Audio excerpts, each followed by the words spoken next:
Let's move on to Israeli military strikes across the Gaza Strip that are said to have killed at least 14 more Palestinians as tanks are pushing deeper towards the western side of Rafah. The country's defence minister, Israel Katz, saying again that Israel will continue to have full security control over Gaza. That amid as well struggles for control in the Israeli knesset as well. We're going to talk about that in just a moment, but let's join our correspondent Noga Tarnopolsky, who is in Jerusalem for us. First of all, Noga, bring us up to date with Israel's latest military action in Gaza, also in Syria as well.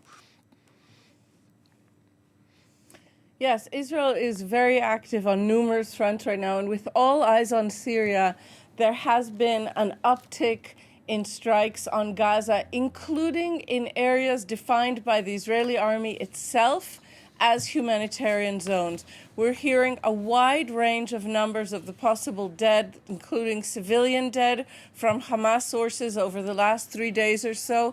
And the images that we're seeing are truly horrific. The Israeli army is only saying that humanitarian zones are safer than other zones, but seems to be making no promises and does not appear, at least thus far, to be making any kind of preparations for a possible ceasefire or truce. We're not seeing any of those kind of movements underway.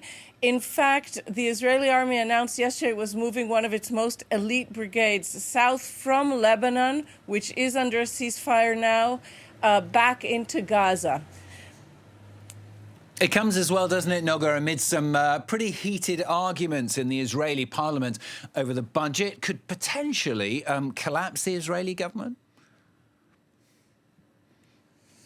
Yes, what we're seeing are growing fissures in this government. The government isn't falling yet, but we are seeing how it could fall and how suddenly this could happen.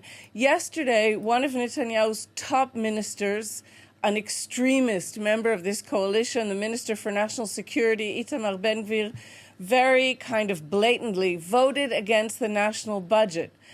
Under normal Israeli political custom and under a 1949 rule, voting against the national budget should force the Prime Minister to have to fire him.